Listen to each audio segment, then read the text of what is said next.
relatively quiet week when it comes to key indices that we're following. Risk appetite, no real significant changes, but that shouldn't take away from a couple key items this week. Hello everyone, Monty here, market analyst at IGU. Let's go ahead and get started because we got ourselves quite a bit to process. We're not talking about late last week. Yeah, U.S. consumer credit was a miss, revised lower as well when it came to its previous reading. We're expecting consumption to remain tested in the current phase. We're seeing even those weekly flows, whether it's out of Refinitiv's Lipper or otherwise, we're seeing that when it comes to flows for consumption stocks getting a little bit weaker in the current phase. There's quite a bit of Fed members speak though Thursday and Friday. You got Williams saying that monetary policy in a good place currently. Logan saying that skipping does not imply stopping, just because market pricing is still saying that they're gonna pause in September or let's just say skip and move over to November and December, where it's still a coin toss on whether or not there's one more rate hike. And I really think they're going to continue to drive that point that, look, just because we pause in September and market pricing is saying that they're going to pretty much pause in September doesn't mean that it's going to be the end. I think they're going to continue to drive that, especially if we end up getting hotter CPI readings, which we are going to get to shortly.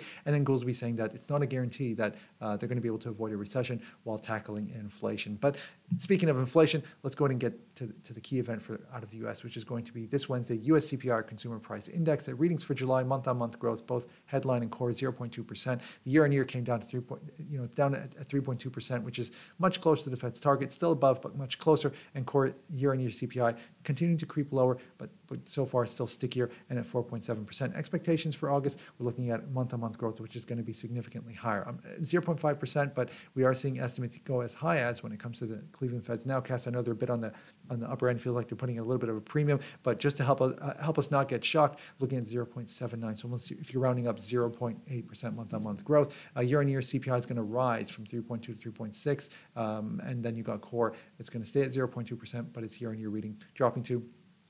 Again, these are nowcast estimates are around 4.4%. But important to note that because we're seeing, if you're seeing some of the headline items rise in price, and the expectation is that when we get to September's reading, which are going to release in October, these are the nowcast estimates out of the Cleveland Fed. Again, they're saying that they're looking at growth of 0.3 to 0. If you're rounding up, 0.4% month-on-month growth, and that the year-on-year reading is going to go to 3.8%, with the core managing to drop to around 4.3%. So in all, if the figures come out hotter than this, it's really going to push.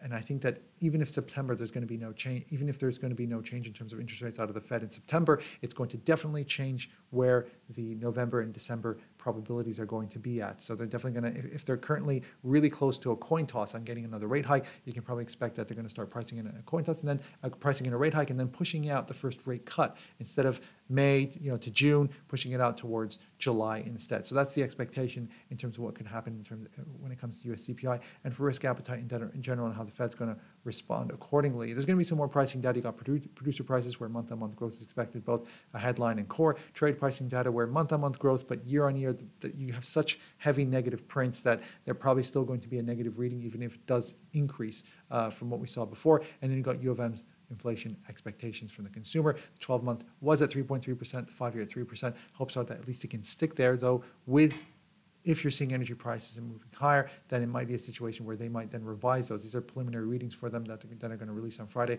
You might see them rise a little bit and then maybe get revised once those revised figures are released later on. And then afterwards, the other item is going to be retail sales. I mentioned already about how the consumer, the expectation is that they're going to be more tested, whether we're looking at this month or next quarter or the quarter after that.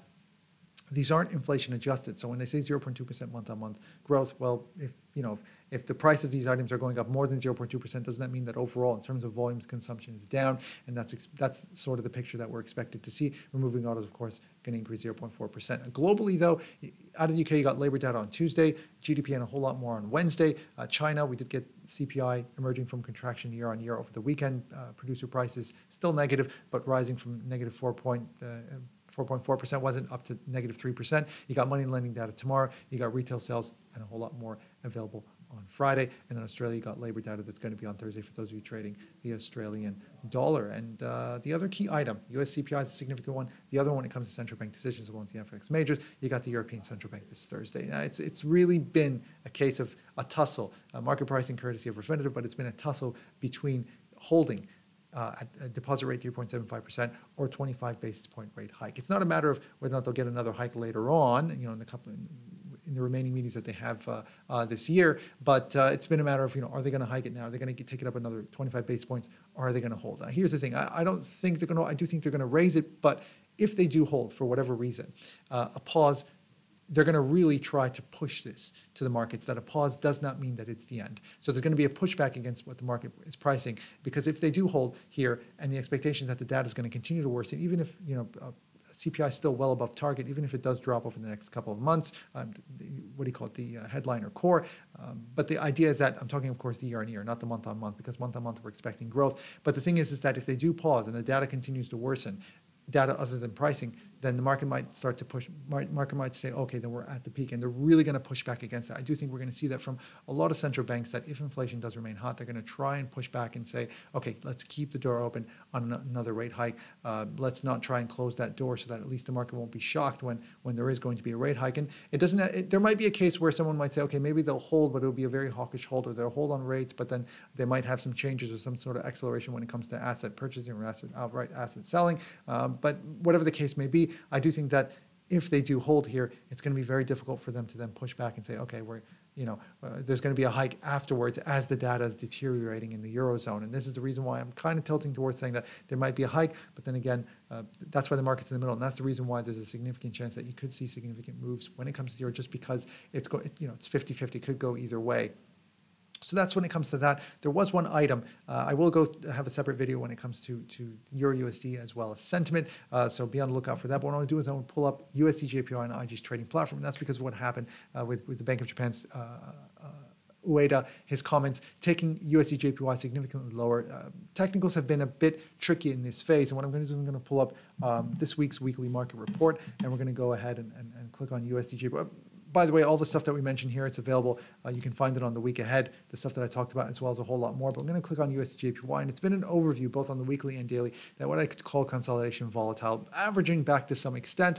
You could have volatile moves depending on fundamental updates, like the update that we got. Those were hawkish comments regarding that, they could have enough data in terms of inflation and wages by year end where they could end negative rates. We're seeing the spike when it comes to yields on the 10-year. The moves not in favor, pulling back, not in favor of COT speculators, but let's not forget they've been holding majority by buys from price levels well below these levels. So we're talking, I think they went to extreme buy when it was in the 110s, the 1-teens, I should say. So they're not in any pain, I want to say, so unless they've initiated, only for those who've initiated fresh longs as of late. But when it comes to retail traders, this is obviously seen as a boon because they're holding extreme sell buys, and that extreme sell buys has it was 79% at the start of this week before the market gapped.